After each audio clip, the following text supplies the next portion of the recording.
teman-teman, materi drama akhir Sang Tirani akan kami awali dengan alasan mengapa Jepang memilih untuk menyerah kepada sekutu. Jadi, ada dua alasan mengapa Jepang memilih untuk menyerah kepada sekutu. Alasan pertama adalah serangan bom atom di Hiroshima dan Nagasaki. Jadi, serangan bom atom di Hiroshima dan Nagasaki adalah serangan nuklir selama Perang Dunia Kedua terhadap Kekaisaran Jepang oleh Amerika Serikat atas perintah Presiden Amerika Serikat Harry S. Truman. Setelah 6 bulan pengeboman 67 kota lainnya di Jepang, senjata nuklir Little Boy dijatuhkan di kota Hiroshima pada tanggal 6 Agustus 1945. Kemudian dilanjutkan dengan dijatuhkannya bom nuklir Fat Man di atas Nagasaki pada tanggal 9 Agustus 1945. Bom atom ini membunuh sebanyak 140.000 orang di Hiroshima dan 80.000 orang di Nagasaki. Sejak saat itu, ribuan telah tewas dampak luka atau sakit akibat radiasi yang dikeluarkan oleh bom. Pada kedua kota, mayoritas yang tewas adalah penduduk.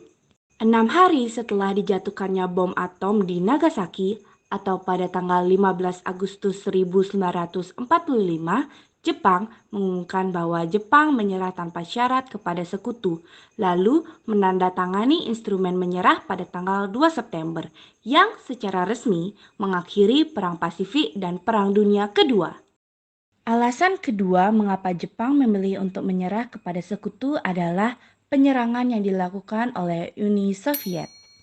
Pada 8 Agustus 1945, Uni Soviet mengejutkan Jepang. Menteri Luar Negeri Vyacheslav Molotov mengatakan kepada Duta Besar Jepang Naotake Sato bahwa Uni Soviet menyatakan perang kepada Jepang. Pernyataan tersebut membuat harapan Jepang untuk bertahan di sisa kekuatannya selama Perang Dunia Kedua runtuh. 2 hari sebelumnya, Jepang telah kehilangan Hiroshima karena dibom atom Amerika Serikat. Dengan kekuatan yang tersisa, Jepang terpaksa menghadapi 2 serangan sekaligus, yakni di bagian timur dan selatan melawan Amerika, sedangkan di bagian utara dan barat melawan Uni Soviet. Uni Soviet melancarkan invasi secara bersamaan di 3 front sekaligus, yakni di timur, barat, dan utara Manchuria sehari setelah deklarasi perang. Pasukan Soviet juga melakukan pendaratan amfibi di pinggiran kolonial Jepang di wilayah utara Jepang, tepatnya di Pulau Sakhalin. Pendaratan Soviet di Sakhalin menghadapi perlawanan Jepang yang signifikan, namun secara bertahap berhasil mengkonsolidasikan kendali atas seluruh pulau. Pada malam Selasa 14 Agustus 1945, pemerintah Jepang telah mengirimkan surat penyerahan diri. Nah, itu dia 2 alasan mengapa Jepang memilih untuk menyerah kepada sekutu. Indonesia memang merdeka setelah Jepang menyerah kepada sekutu. Namun, sebelum itu, Jepang juga telah memberikan janji kemerdekaan kepada Indonesia. Untuk penjelasan lengkapnya akan dijelaskan oleh teman saya, Pase. Ketika pertama datang ke Indonesia pada 1942, Jepang menampilkan diri sebagai saudara tua yang akan membebaskan Indonesia. Awalnya rakyat Indonesia menyambut Jepang dengan hangat, tetapi Jepang ternyata hanya memanfaatkan Indonesia untuk kepentingan perangnya. Hal itu terjadi karena posisi Jepang dalam perang makin terimpit pada 1944. Jepang pun berusaha meraih dukungan dari rakyat Indonesia. Jepang juga memberikan janji kemerdekaan yang dikenal Janji Koiso. Janji Koiso adalah pernyataan yang disampaikan Perdana Menteri Jepang Kunihiko Koiso pada 7 September 1944 dalam sidang istimewa Teikoku Henkai ke-85 di Tokyo. Janji Koiso berisi janji kekaisaran. Janji ini dikeluarkan karena Jepang tahu rakyat Indonesia dan tokoh pergerakan sangat mendambakan kemerdekaan. Agar rakyat mau tetap bekerja untuk Jepang, Jepang pun menjanjikan kemerdekaan setelah PM Koiso mengeluarkan janji itu. Tentara pendudukan Jepang di Indonesia pun mulai melonggarkan pengawasannya kepada para tokoh nasional seperti Soekarno, Muhammad Hatta, dan kawan-kawannya. Baik, terima kasih Paste atas penjelasannya. Beralih ke materi selanjutnya, rekan saya Rosa akan memaparkan mengenai dampak kependudukan Jepang di Indonesia.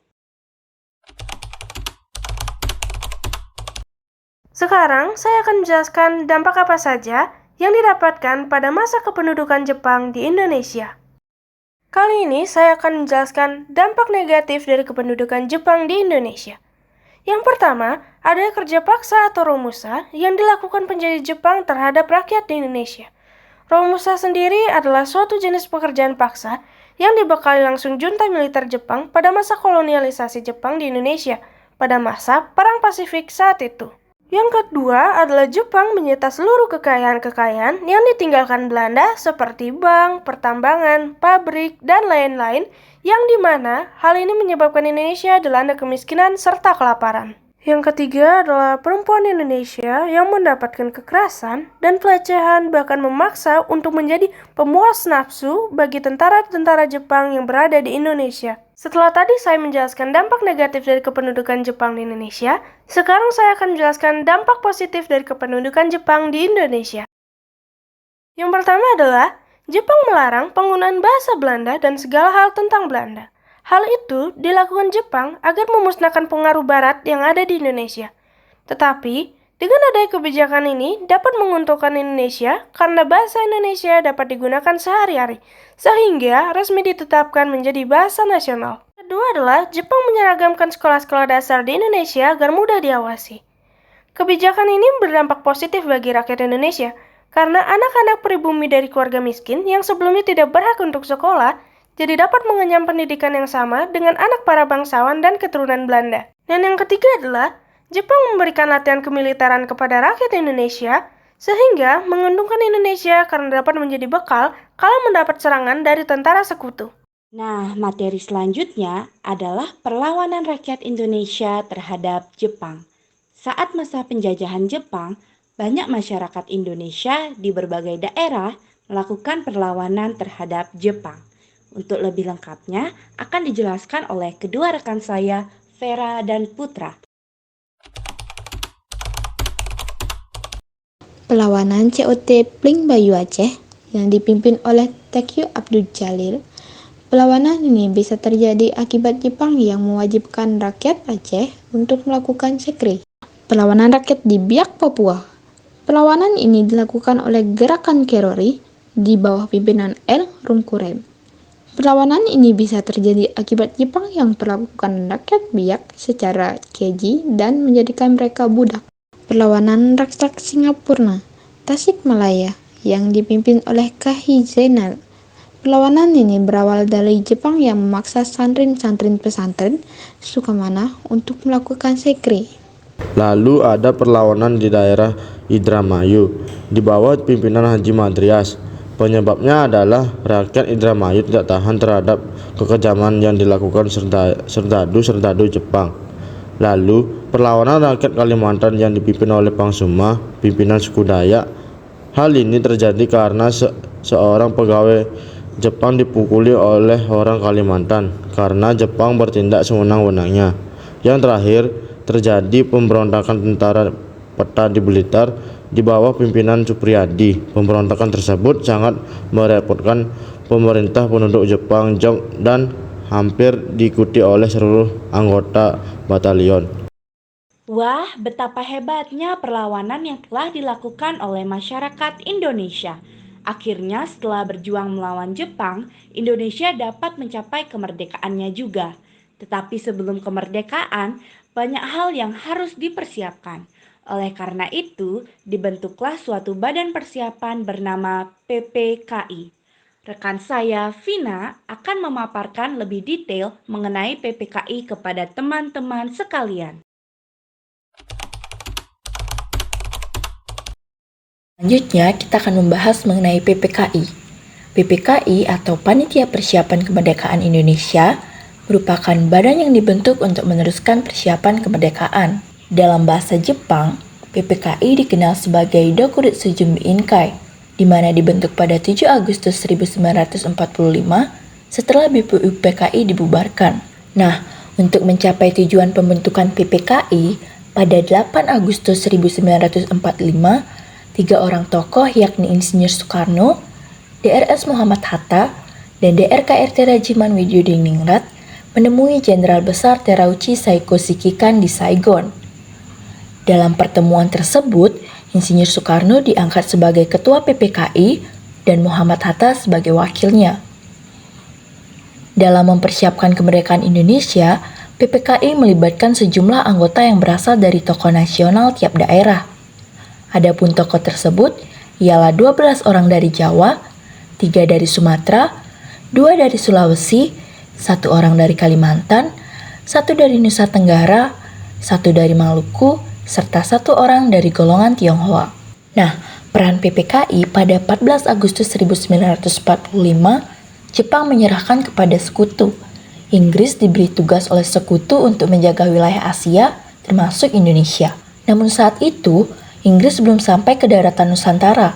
Akibat kekalahan Jepang dan bahasa Inggris yang tak kunjung datang, Indonesia mengalami kekosongan kekuasaan atau vacuum of power. Kesempatan ini diambil PPKI dan pejuang kemerdekaan lainnya. Meski sebelumnya terjadi perdebatan antara golongan tua dan golongan muda, akhirnya pada 17 Agustus 1945, Insinyur Soekarno memutuskan untuk memproklamasikan kemerdekaan Indonesia. Adapun beberapa tujuan pembentukan PPKI yakni meresmikan bagian pembukaan dan batang tubuh Undang-Undang Dasar 1945, melanjutkan hasil kerja BPUPKI, yakni mempersiapkan pemindahan kekuasaan dari pemerintahan penduduk militer Jepang kepada bangsa Indonesia. Selain 2 hal tersebut, tujuan pembentukan PPKI juga berkaitan dengan persiapan segala sesuatu yang menyangkut masalah ketatanegaraan bagi negara Indonesia baru. Dalam mencapai tujuan PPKI, ada beberapa golongan muda yang menginginkan kemerdekaan Indonesia dipercepat dan diproklamasikan tanpa persetujuan militer Jepang. Akhirnya, setelah berhasil membawa kemerdekaan bagi bangsa Indonesia, PPKI tetap melanjutkan tugasnya, yakni merancang hal-hal yang harus dilakukan oleh negara yang baru saja merdeka, salah satunya ideologi atau dasar negara. Oleh karena itu, sehari setelah kemerdekaan, tepatnya pada 18 Agustus 1945, PPKI mengadakan sidang yang menghasilkan beberapa keputusan sebagai berikut. Menetapkan Undang-Undang Negara Republik Indonesia tahun 1945, memilih presiden dan wakil presiden yaitu Insinyur Soekarno dan DRS Muhammad Hatta, membentuk Komite Nasional Indonesia Pusat atau KNIP, serta Pancasila diakui sebagai dasar negara Kesatuan Republik Indonesia. Baik teman-teman, penjelasan mengenai PPKI menutup materi drama akhir Sang Tirani. Kami harap teman-teman sekalian dapat memahami materi yang kami sampaikan. Akhir kata, kami ucapkan terima kasih.